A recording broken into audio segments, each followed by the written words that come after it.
کرسی طاقت اور اپنی اپنی بالادستی قائم کرنے کی جنگ کی وجہ سے اس وقت پورا ملک ایک خلفشار اور ہیجان کی کیفیت میں مبتلا ہے۔ ذاتی انا کی تسکین کے لیے لڑی جانے والی اس جنگ میں عوام کی کسی کو کوئی فکر نہیں۔ جب تک یہ خطرناک جنگ ختم نہیں ہوگی تو مہنگائی کے ڈسے ہوئے پاکستانیوں کا حال ایسا ہی رہے گا جو اس وقت چل رہا ہے۔ ان خیالات کا اظہار سینئر صحافی اور تجزیہ کار نسیم زہرا نے انڈیپینڈنٹ اردو کے لیے اپنے تازہ سیاسی تجزیے میں کیا۔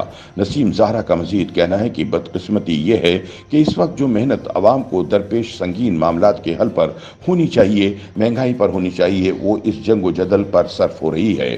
حکومت اور پی ٹی آئی کے درمیان تو پہلے ہی جنگ جاری تھی، اب عدالت کا محاذ الگ کھل گیا ہے اور پی ٹی آئی کے سابق وزراء سمیت ان کے لیڈر اور کارکنوں کا جیل میں باقاعدگی سے آنا جانا رہتا ہے۔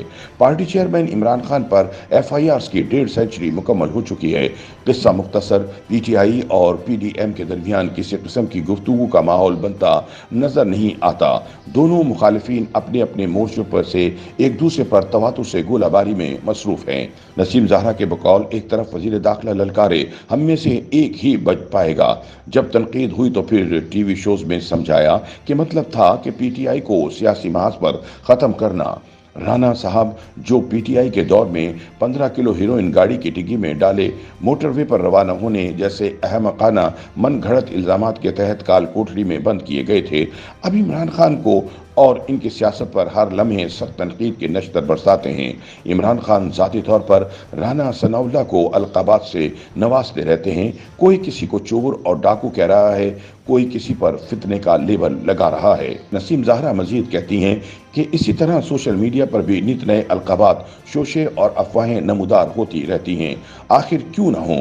اس سیاسی دنگل میں جہاں جیتنے کا مقابلہ اور سخت ہے کیونکہ ووٹ لینا ہے تو دل اور دماغ پر حاوی ہونا ضروری ہے، تو سوشل میڈیا پر بھی گھمسان کی جنگ لڑی جا رہی ہے۔ جہاں سوشل میڈیا کا سحر پاکستانی عوام کے بڑے حصے کو جکڑے ہوئے ہے، وہیں بڑھتی ہوئی مہنگائی نے لوگوں کو بے بس اور بدحواس کر رکھا ہے۔ ادھر پیٹرول ہے کہ اس کی قیمت مسلسل بڑھتی چلی جا رہی ہے۔ سمجھ میں نہیں آتا کہ ان حالات میں ایک 6 افراد پر مشتمل خاندان کیسے زندگی گزار رہا ہے۔ نسیم زہرا مزید کہتی ہیں کہ حکومت پاکستان نے قانون سازی کی ہے جس کے تحت کم سے کم تنخواہ 35,000 ہونی چاہیے، لیکن اس پر عمل درآمد ہوتا نظر نہیں آتا۔ تقریباً 40% آبادی غربت کی لکیر سے نیچے ہے۔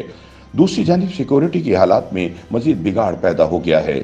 چوری اور قتل کے واقعات بڑھ رہے ہیں، ابھی پھر تباہ کن سیلاب کے خطرات منڈلا رہے ہیں۔ ادھر نوجوان ملک چھوڑنا چاہتے ہیں، کئی نوکری کی تلاش میں اور کوئی ویزے کی تلاش میں، صنعت کار بھی یہاں سے کوچ کرنے کا ارادہ رکھتے ہیں۔ مہنگائی سے مشکلات کی عکاسی ابھی کچھ روز پہلے ایک سابق پی ٹی آئی لیڈر کے سروے نے کی۔ کہا یہ گیا کہ سروے میں شامل لوگوں میں سے 90% مہنگائی سے تنگ تھے اور باقی کرپشن وغیرہ سے۔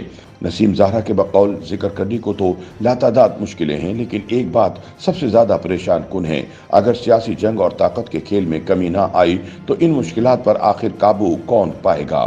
یہ وقت سر جوڑ کر معاملات کو سدھارنے کا ہے۔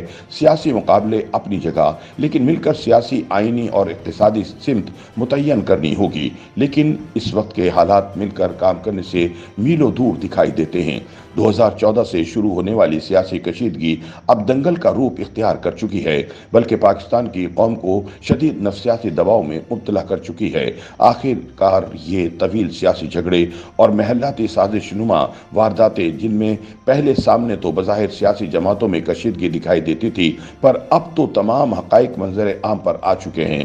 اس مرتبہ کوئی ادارہ ایسا نہیں جو تنازع سے بچا رہا ہو۔ اسٹیبلشمنٹ نے نواز شریف کے ہٹانے سے لے کر عمران خان کے گھر جانے تک کھل کر کھیلا۔ اب نئی اسٹیبلشمنٹ خاموش ہے اور آگے بڑھ کر کوئی کردار ادا نہیں کر رہی۔ عدلیہ خود ایک اندرونی خلفشار کا شکار ہے اور پارلیمنٹ کے ساتھ نہ جیتنے والی جنگ میں مبتلا ہو گئی ہے۔ حقیقت یہ ہے کہ تمام جماعتوں کو مل کر الیکشن سمیت تمام معاملات سلجھانے ہوں گے۔ اس سلسلے میں جماعت اسلامی کے سراج الحق نے قدم بڑھایا ہے اور سب جماعتوں کو گول میز کانفرنس میں شرکت کی دعوت دی ہے۔ یہ بات بہت ضروری ہے کہ تمام جماعتیں اپنے ذاتی مفادات اور جھگڑوں کو پس پش ڈال کر اس میں بڑھ چڑھ کر حصہ لیں اور ملک کو ہیجانی کیفیت سے نجات دلائیں۔ نسیم زہرا کے بقول ہم امید کرتے ہیں کہ تمام جماعتیں حالات کی سنگینی کا ادراک کریں گی۔ اگر ایسا ہوا تو پھر کہا جا سکتا ہے کہ اس گول میز کانفرنس کی بدولت پاکستان کے سیاسی ریگستان پر پہلی بوند برسنے کو ہے۔